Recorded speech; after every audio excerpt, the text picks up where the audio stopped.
Thank you for joining. All right, I guess we can get started. So thank you. As you're coming in, please drop in the chat your name and your organization and something that you can hear right now.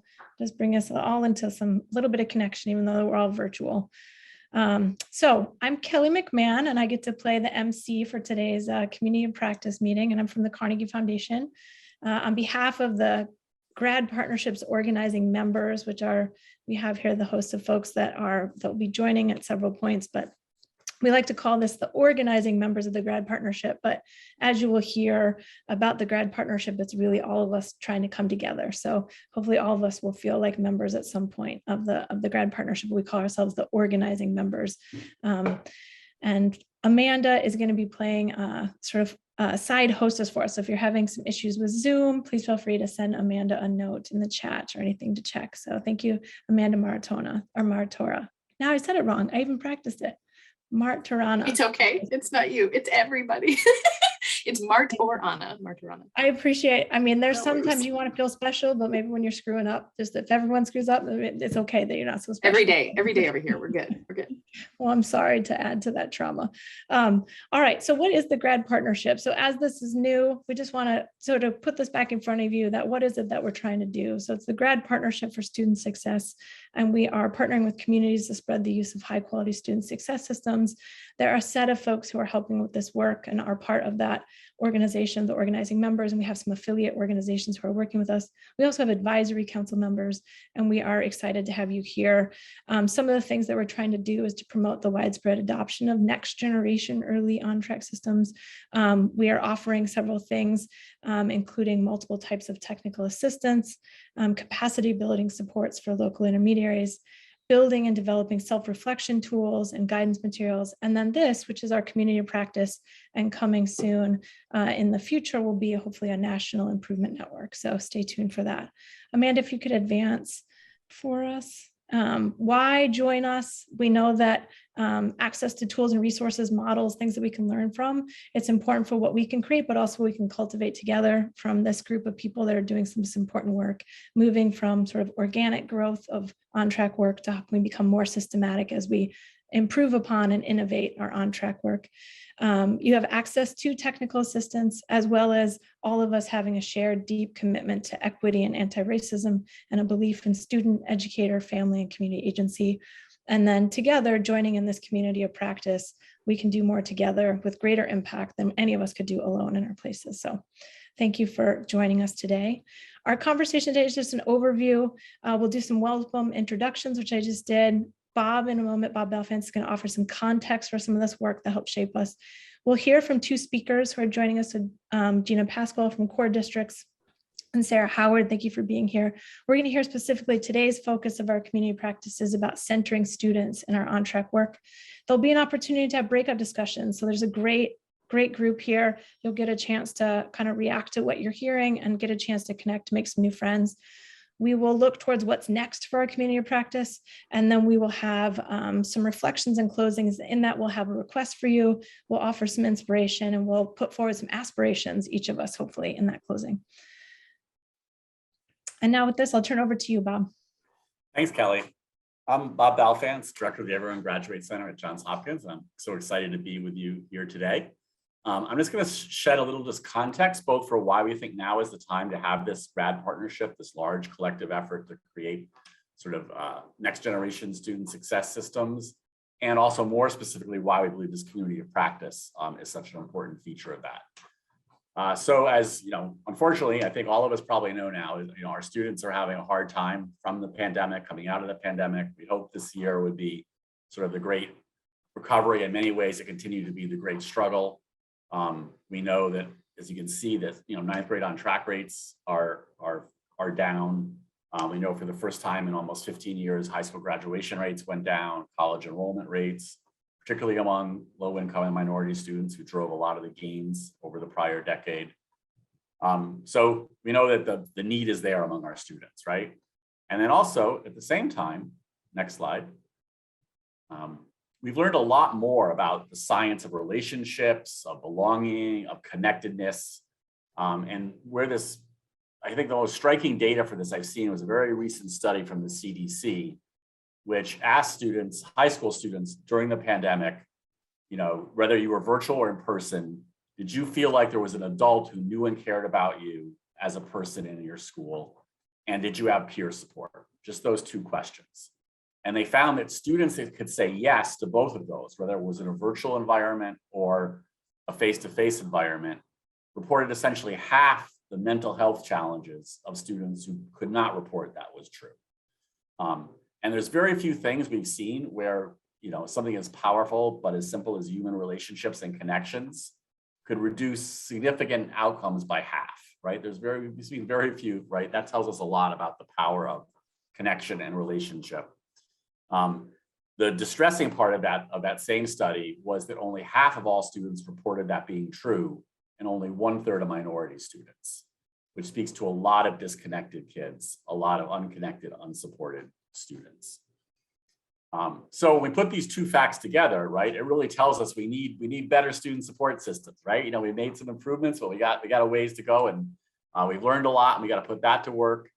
And we know there's certain current of the moment challenges we've got to collectively solve, right? We know there is staffing and substitute shortages resulting in fewer adults, stable adults in schools.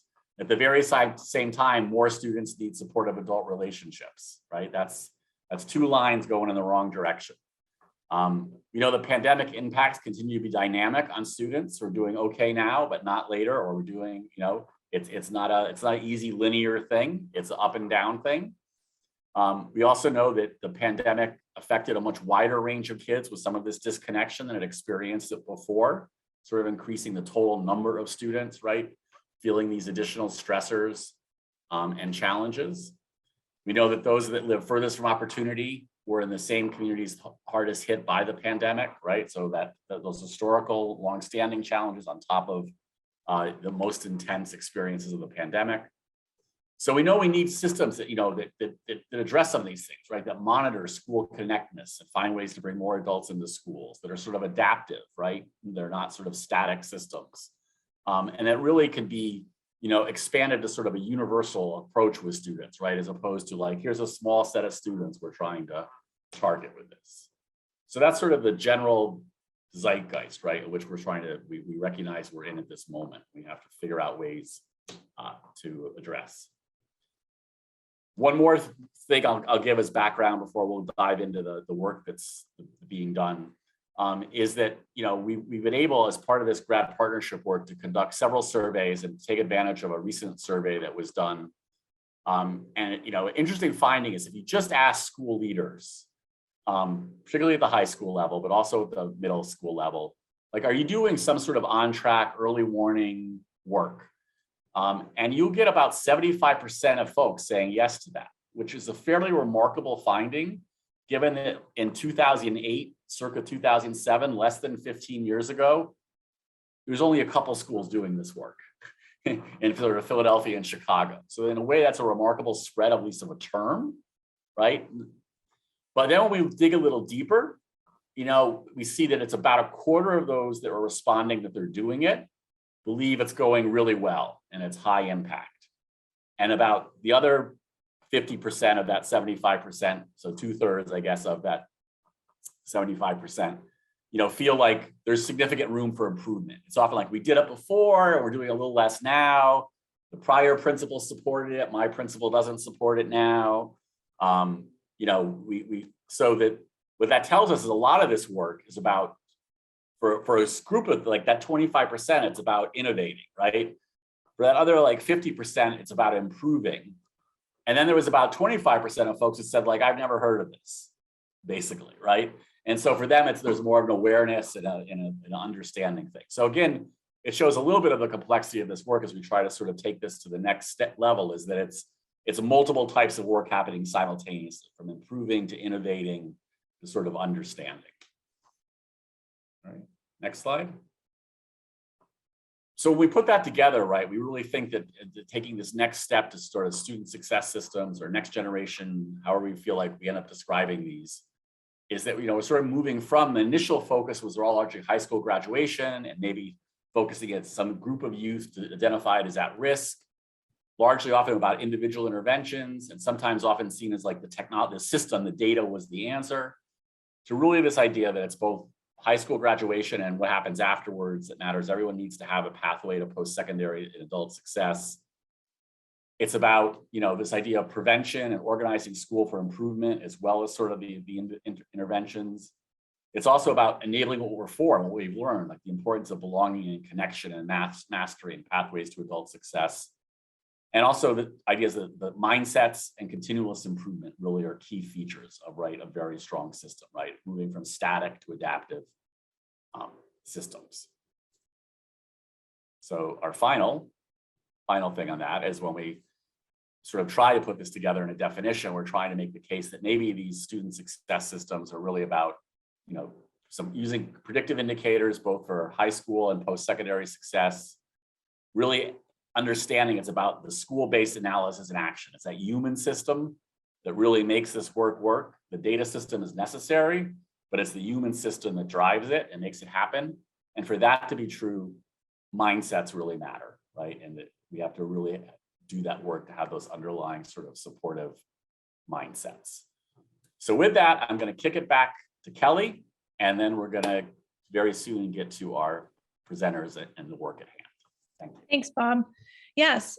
So borrowing from Priya Parker's work, The Art of Gathering, when you bring people together, you want to be really clear on what the purpose is that you're bringing people together for. And so we're really glad you're here, and we're proposing this as the purpose of this community. And we imagine that over time, this could be shaped because we'll shape it, but this is what our initial thinking is.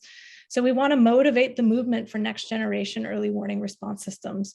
We want to build shared knowledge and know-how for implementing, improving, and innovating these early response systems. We know that people are coming to this work, some with a lot of experience, and some, this may be new for you. We want you all to find a space in the community because we think we can still all learn. There's a tremendous amount of value from learning together.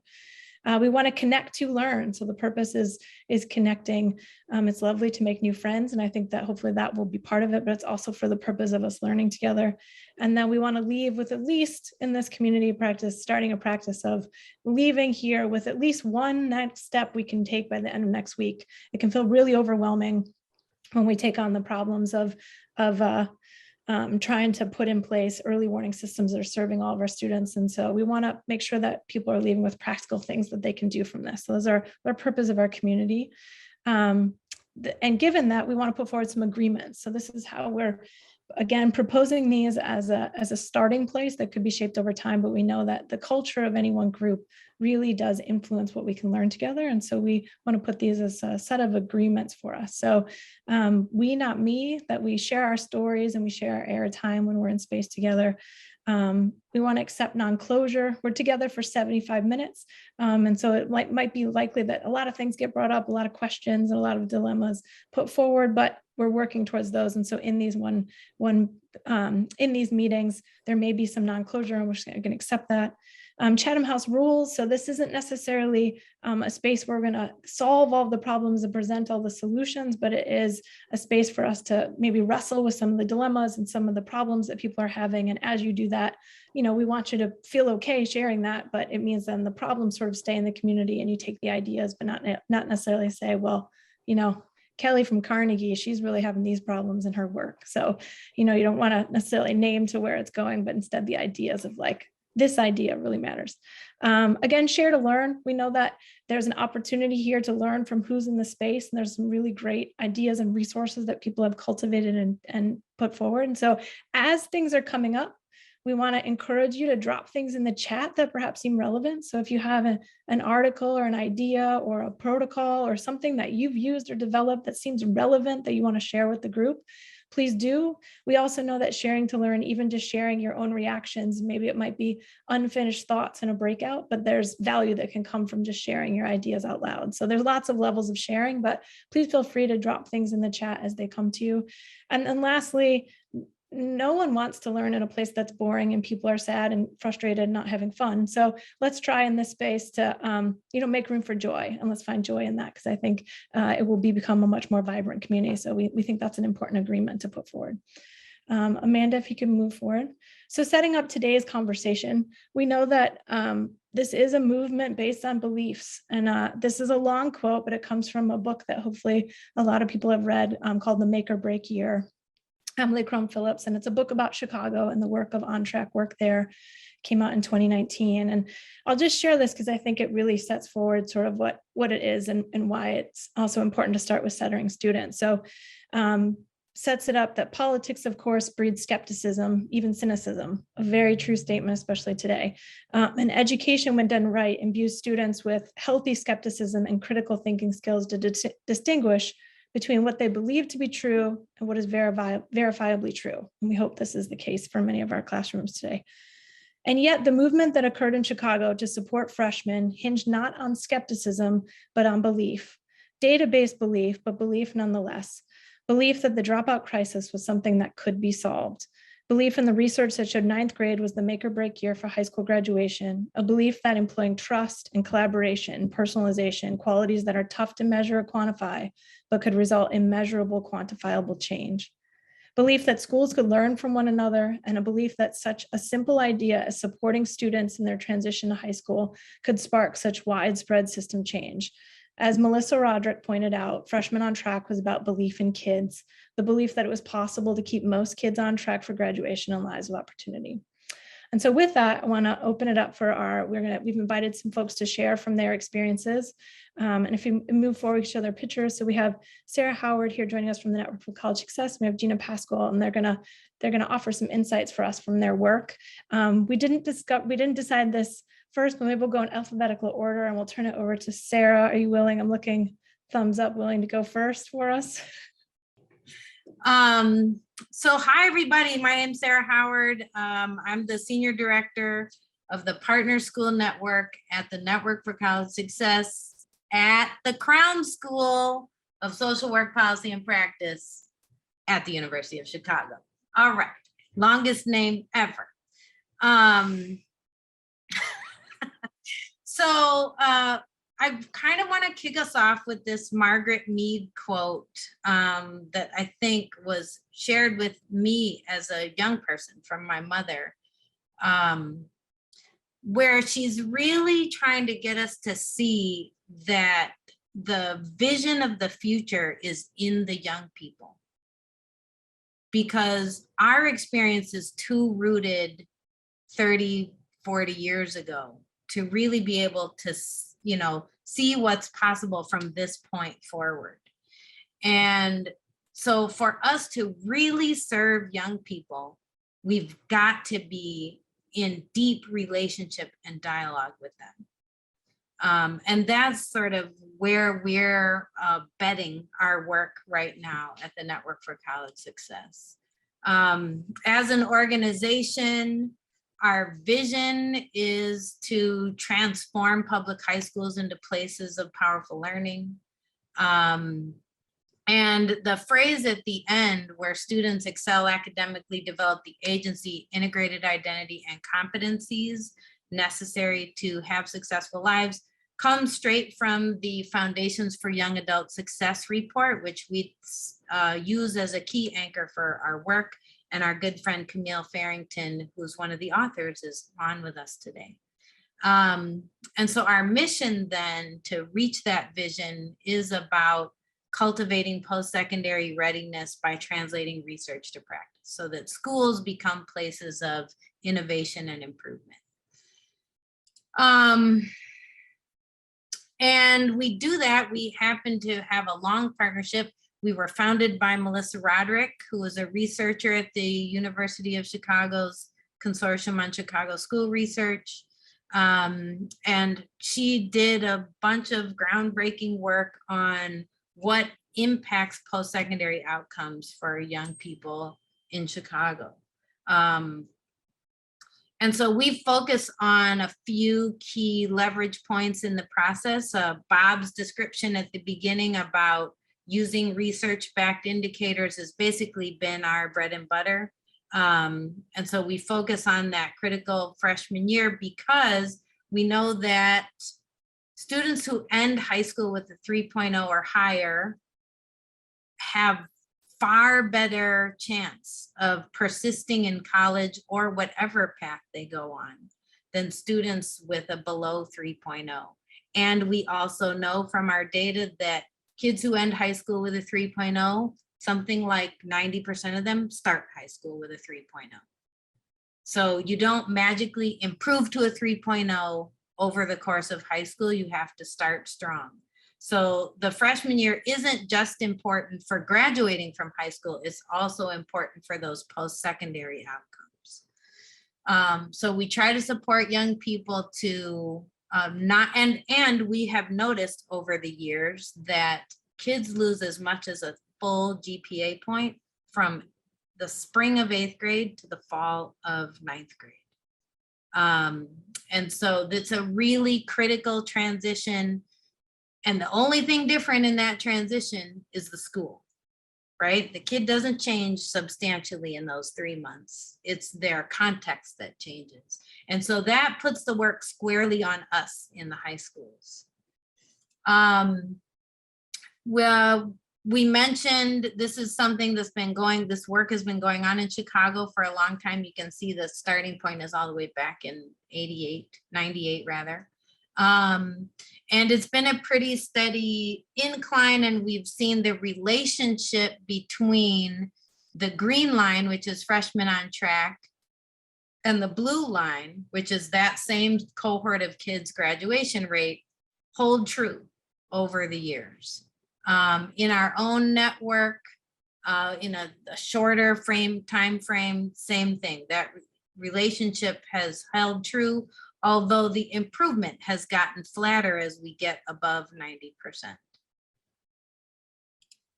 So at NCS, we're basically pushing on sort of 3 key approaches that work in collaboration with each other. I think we're probably originally most known for this leadership development approach, the idea that we need to organize teams of adults around these research-backed indicators, because that's where the change is going to happen in the adults' everyday practice. And so we try to build structures for collaboration and the capacity of grown-ups to lead teams of their peers. Over time, our approach has, we really realized that we had some core beliefs about racial equity, and we needed to move them from being implicit to being explicit. So you can see on our website a equity stance of our organization. And these days you'll hear our coaches talking about developing anti-racist leadership. And that involves taking up your own transformation, exploring your own identity, your own racial identity, how that impacts how you show up with young people.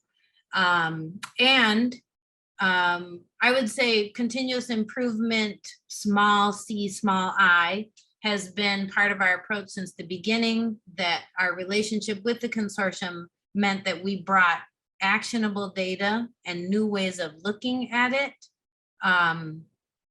to those teams of teachers since the beginning. And the core of the work that we did in Chicago is help teams use that data to iterate on how they are supporting young people and who might be the young people that are most underserved and need the most support. So you'll see those same 3 things represented here, but in a different way, because what we're positing is that, similar to what Bob just shared with us from that research, that student outcomes are driven by how young people experience school. And recently we, I'm gonna skip that, we had a meeting where Camille came and talked to some of our schools, and too often what we're doing, sorry, now I'm gonna go back. Too often what we're doing is we're focusing here on the red box, outcomes of students, right? Even though we do something called point in time on track. On track is a year-end indicator, but we do a little point in time, like if this was the end of year, how many kids would be on track right now, given where their grades are? Even point in time on track in many ways is a summative data point. It's the kids' grades that have already happened. And we're trying to think about what interventions we can do or what new practices we can bring that's going to change grades that they will get going forward, but it does nothing about the grades that they already got. And so we've been trying to move what we call upstream a little bit to learning about what young people are experiencing so that we can iterate on that and hope to affect the outcomes before the grades go in. And so this is an example of that student learning outcomes are affected by their behavior and how they engage, which is affected by how they are perceiving the learning environment and what they're experiencing. And our way of influencing that is by providing these supportive learning conditions. So we're trying to help adults in schools move upstream and think about the supportive learning conditions earlier and not wait until we see what the student learning outcomes are before we make change. A real big part of that, or the rationale behind that, the why do we do that, is so that adults can build trust with young people and really humanize them, see them as more than just, one of 30 kids in the room, right? But whole human beings who have lots going on outside this one class. So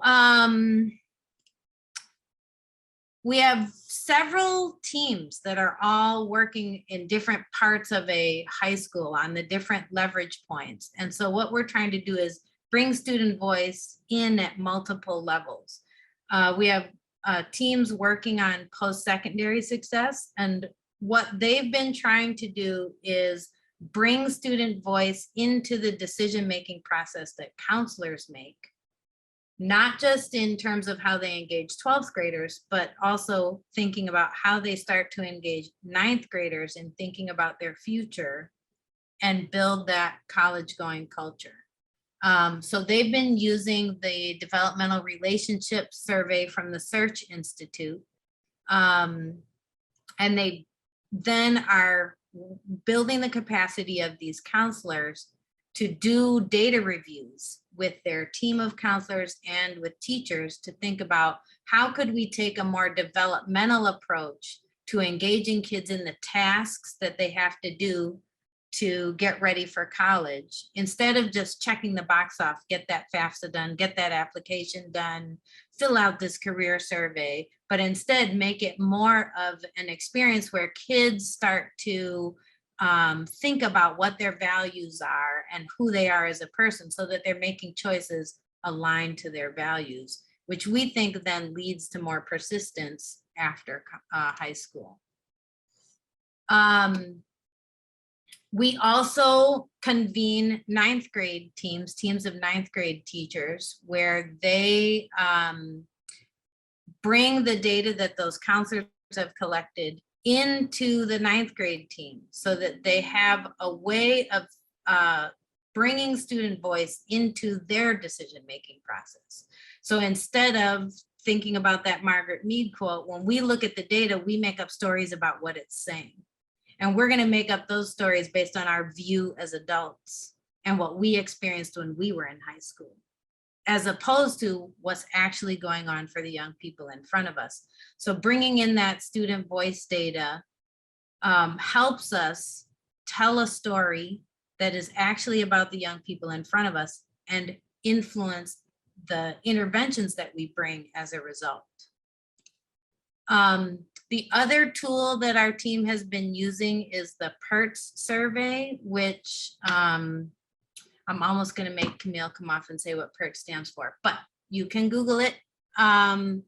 So the PERTS survey is classroom-based and is surveying young people about 6 learning conditions that Camille's research shows impact student outcomes. When these learning conditions are in place, kids' grades are higher. And whether or not the learning conditions are in place is an assessment by the young person. The young people have to say, I am experiencing these learning conditions for it to be associated with an increase in grades. It's not about, I tried to do something that was caring or, had high expectations. The young person has to experience it that way. So in order for us to change our practice based on whether to make those learning conditions exist, we have to know if they think they exist. So we've given this survey approximately every 6 weeks, which gives teachers enough time to review the data, think about which condition they might want to focus on, and then go try some things and iterate on that, and then get some new data to see, did it move? So we think the glue that pulls all this together, here's my tail end. We bring these tools to the table, but they're only as good as the team conditions that have been set up.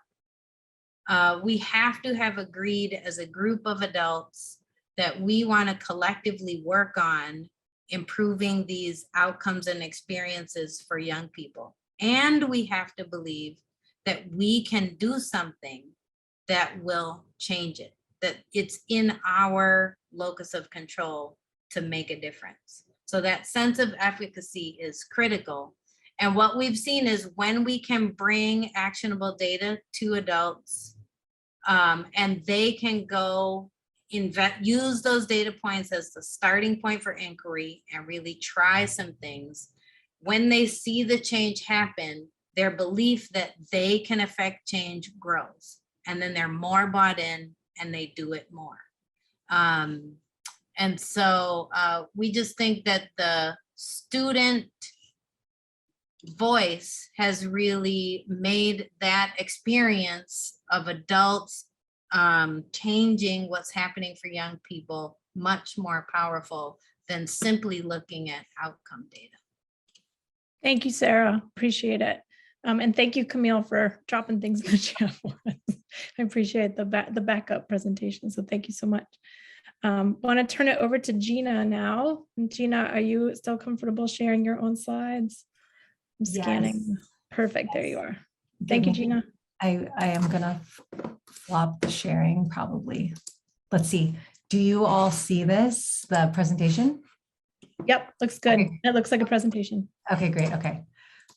Here, step one. Okay. Hi, everyone. My name is Gina.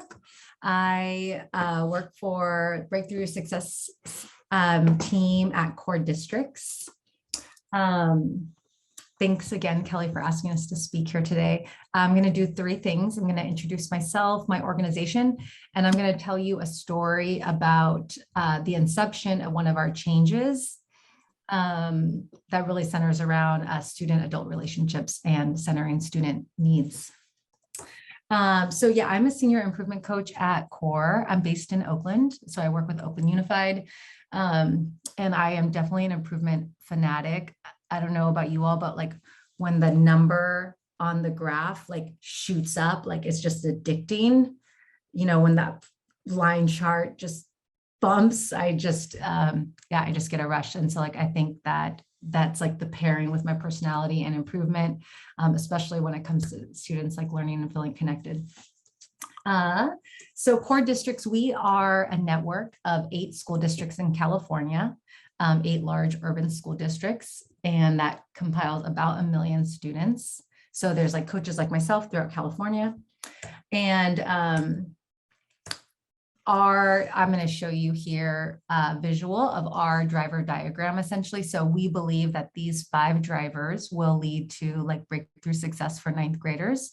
We're also 9th grade on track network. And so that is adults coming together. You see like the parallel with Sarah, because a lot of our research base is from NCS in Chicago, and they're like our partners. So you'll see some overlap here. Adult teams coming together for student success, supporting the transition from 8th to 9th grade, strong teacher-student relationships, master schedule practicing, and then equitable grading. So our changes live in these buckets. And then today I'm going to focus on change in the strong adult relationships. So we use a similar framework that comes from the Search Institute. That is kind of like how we talk about relationships. And what I love about this framework, it has like 5 domains. And what I love about this is that it really like helps push teachers and schools to name like where these practices are. So we kind of call it like going beyond caring. And so like expressing care is one that we call like a foundational one that students actually mention as being pivotal for them.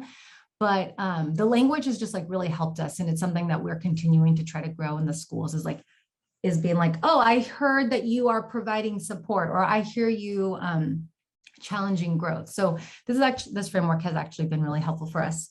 And it includes a survey that we administer 3 times a year. And it gives schools something like this that shows you how much percent of your students feel strongly connected, moderately, or are saying that they have like a weak connection. And then it lets us identify those students and kind of like push what action steps that we're going to move forward with.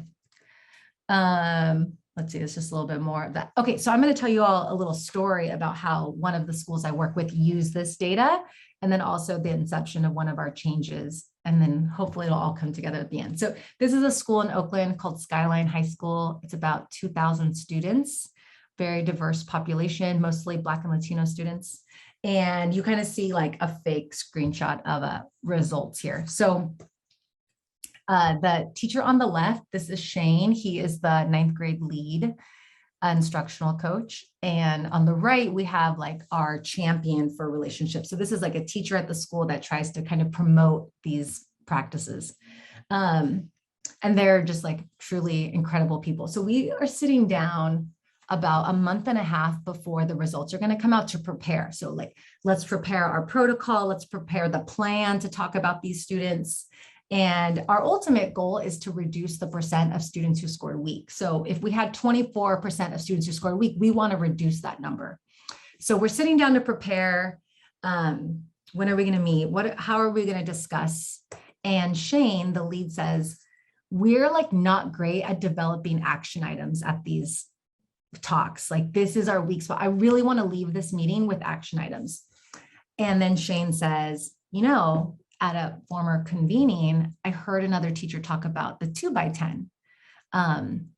I think we should do the meeting, identify all the students who scored weak, and then assign teachers to do a 2x10.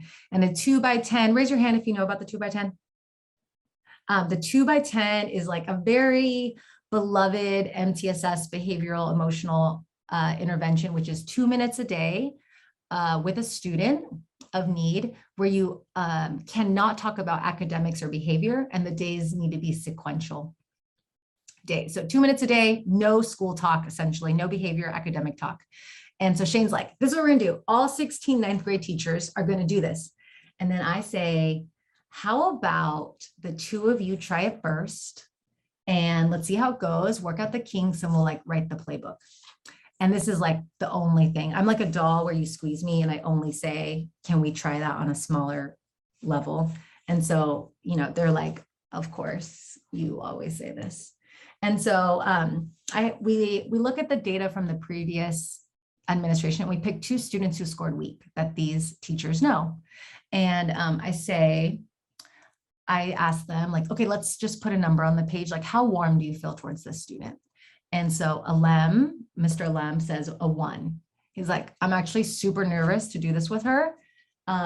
She like actually does not like me, and I'm actually like afraid of her a little bit.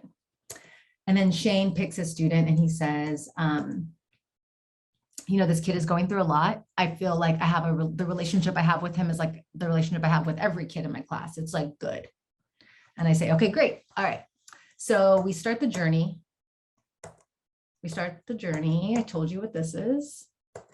And I'm going to kind of walk you through our journey.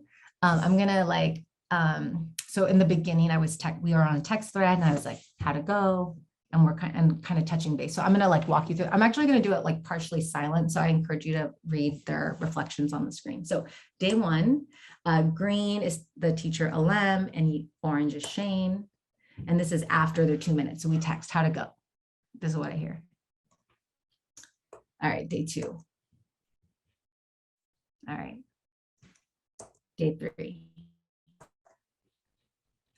And so like at this point, Shane is just like, I don't know how to talk about anything else except for video games. It's like really frustrating for him. And Lem is just like sweating. He's just like, it is painful. This is painful for me. Thursdays, they don't see the students.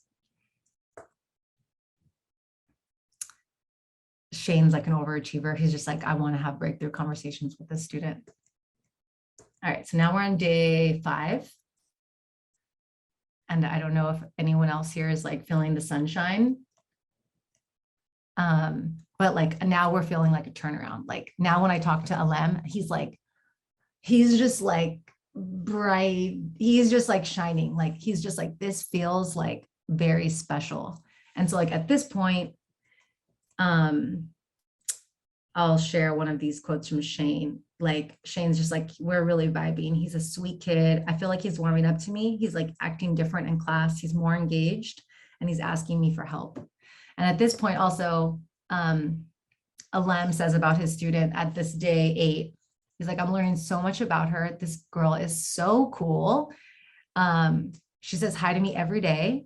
She's like joking with me. I found out she's on a swim team. Like I thought she like hated school. I did not know she had like any interest. And so at this point, I want to share something interesting here is like, they are both just, there is like a real transformation happening.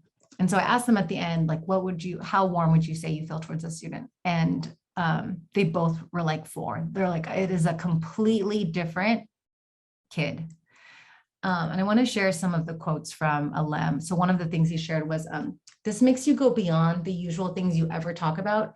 You actually form a real relationship. And this was like the consistent theme that, this is a quote from Shane. I realize there's the relationship you think you have with the student, and then there's the actual relationship you have with the kid. Saying like formally, he thought there was a relationship, but after this, he realized that that was not a relationship. One of the students that he chose to do this with was very like he would say was a behavioral challenge in his classroom. And so when the student would talk or act up, he would, use a lot of like tier 1 classroom management, like I need everyone to pay attention, XYZ. And so when I asked him now about this student, he said like, class is so much easier because when he does start talking or kind of being disruptive, I can just like look at him and say, I need your attention. And the student will like fall into place. He's like, I could have never done that to this kid before this. I could have never asked him directly to redirect in the room. And a few other students, but this was another quote from him, which is like, you can only push a student to the depth of the relationship you have with them. And so for this student in particular, he was saying like, I am pushing this kid so hard more than I did. This is like 7 months into school. And he's like, this whole year, I've never pushed him this hard. He's like, but now because of this, like I find myself almost demanding more from him, which is like, just there's even more I can tell you about some of the stories that are very touching, but I want to kind of share some of the high level takeaways. So one is from this experience, this is now like a change that we are incorporating into our network. And really what we have found is this is a change that actually changes mindsets. So like one of the quotes here that I found so impactful, because this is like truly one of the most incredible educators I've ever met, but he said, I was so wrong about her. I didn't even realize I had these assumptions about her. And this is like really, I think the biggest takeaway was like this person who I think has been profound for us to say, I didn't even realize I had assumptions about the student. And so what we kind of are putting this change in the category of like, it does change mindsets. So some of the big takeaways here is that it really is the 2x10. And I encourage, if you do talk about this, that we stay away from like the 2x2, the 2x5, the 2x7. Those are not the 2x10. I do feel strongly about this and that the power is in the dosage. And I will also say that the support and follow-up is critical. So I've now done this with like maybe 7+ teachers, and like that role I played, or anyone can play, of like, how did it go? like at this school, when they asked other teachers to do it, they would like bring a little chocolate kiss to all the teachers, like, thank you for doing the 2x10, like a little reminder, because it's so easy for this to get swept under the rug and to not do it. So I encourage you, if you do take up something like this, that you make sure you provide support to sustain. Shane, who is a phenomenal lead, admits that like at day 8, I stopped because it was like so good and no one was following up on me. I just quit because like we had developed something so special. So that's just like a big takeaway for us.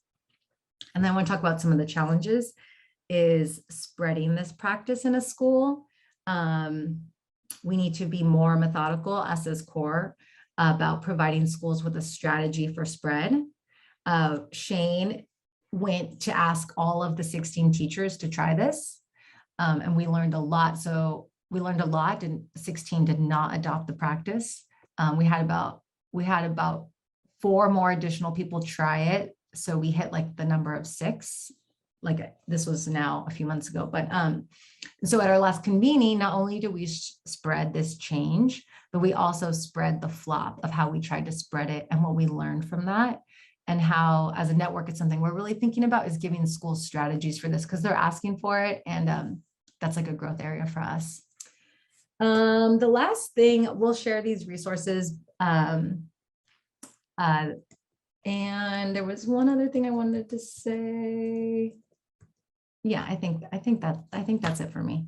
I think if there are any questions, I don't know if we want to do that now, Kelly, or later, but. I think now is the time. So we do have just a brief moment. If you don't mind, stop sharing your screen, Gina. We'll go back to the setup of what's going to come next. But we did have a little space for people to ask clarifying questions. There was one question there, Gina, around if you could talk about the assessment that was that gave the low scores that sort of indicated the need for this intervention for the 2x10. That was the search survey. Yes, that's right? the developmental relationship survey that kind of puts students in a category based on 20 questions. Okay. And I think some of the other clarifying questions that were asked in the chat got answered.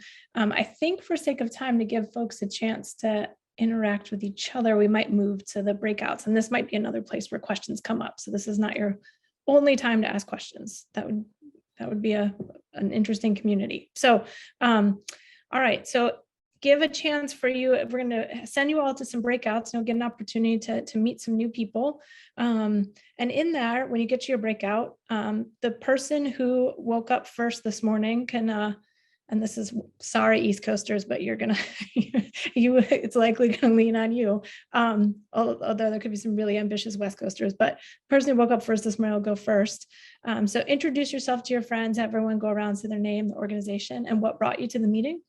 And then if there's an opportunity for some discussion. So what did you hear that resonated? What are you wondering? What might you try? These are some questions for you to take up as a group. And then we'll send you a 2-minute warning when there's when you're heading out or when there's kind of wrapping up in the breakout rooms. And as a group, see if there's something that you can decide that from your conversation, what would you like to bring back to this larger group? So whether it's an idea or a question, what's something that you could bring back? So hopefully there aren't any questions about the breakouts and you have a sense of it. We've dropped those questions in the chat. So when you get into the breakout, they should be there for you as just a reminder of when you get in this new space, what do we do?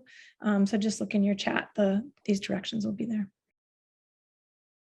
Welcome back. It happens, you see the button and you try to clear your screen and then you accidentally leave the meeting without saying goodbye. I'm sure that was unsatisfactorily and short, likely cut off like mid-sentence. I apologize to those who are cut off and you didn't get to say thank you to your new friends.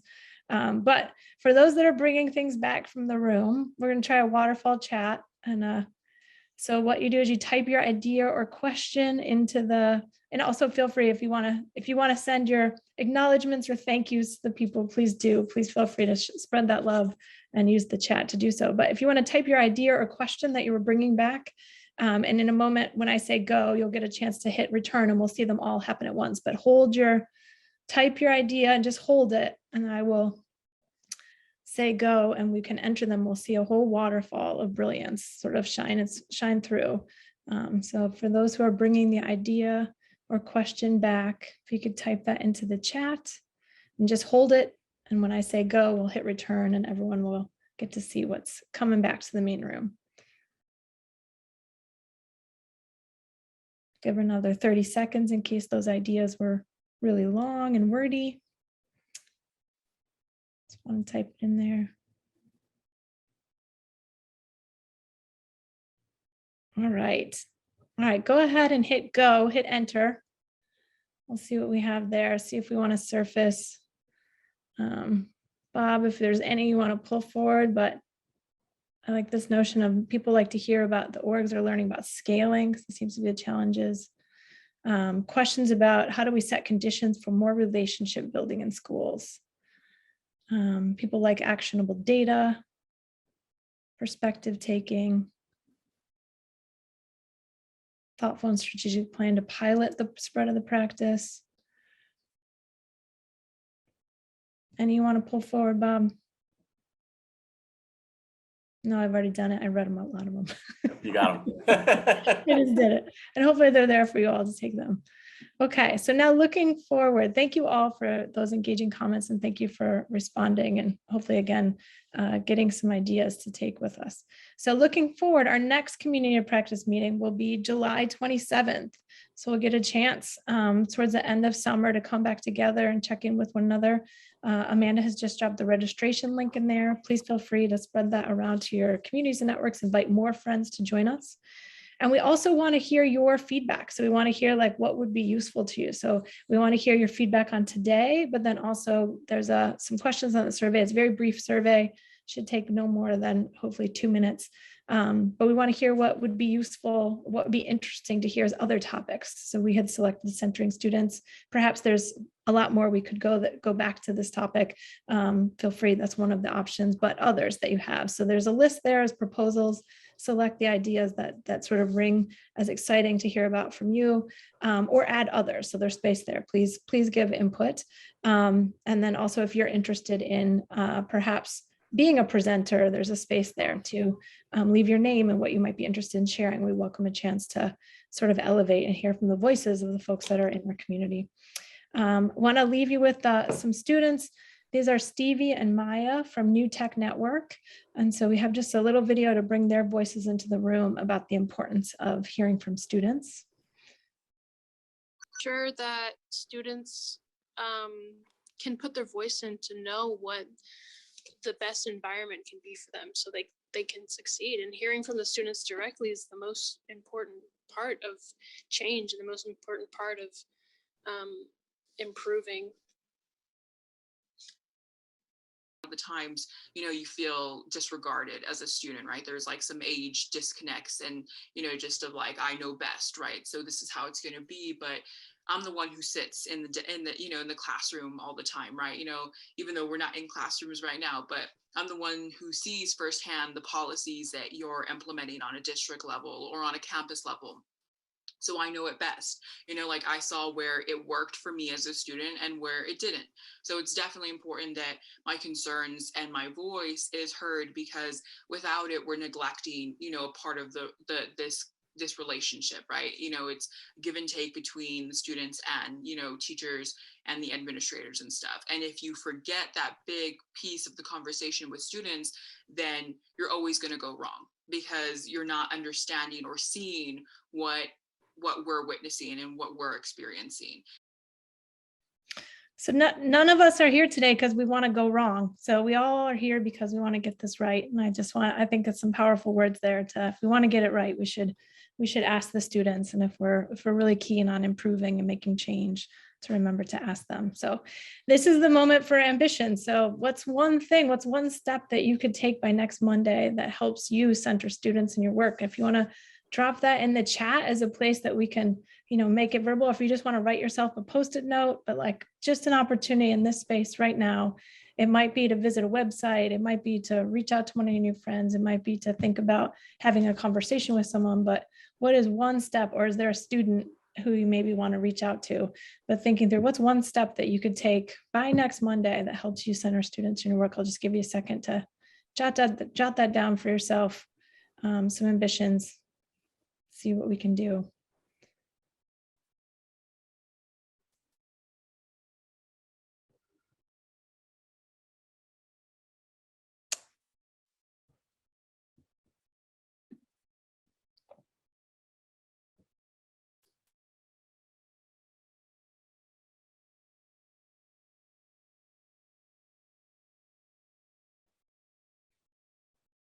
Nice. We have someone who's going to share the 2x10 idea with the high school teams that they work with. Hopefully get 1 or 2 folks willing to try it. It'll be great. Hopefully you're feeling like you're walking out with something useful there for your work. We have about 2 minutes left. And with that, I just want to say thank you. I want to thank you for all of you for being here and joining the network and being willing to, joining our community here and being willing to participate and being willing to share and learn. We know these are busy times, so thank you for being here. Thank you for your efforts. We look forward to more of it. If you have questions or you're interested more about grad partnership, there are ways to reach out. You can look at the website. You can send us a note at the info@gradpartnership.org or reach out to any of the organizing members. And yeah, thank you for being here. And with that, and I also want to thank Gina, Sarah Howard had to jump off, but thank you to Gina Pascual and Gina Howard for sharing their stories with us. We will send out a follow-up email with the links to resources in these slides, and we look forward to seeing you again. So thank you. Take care, everyone.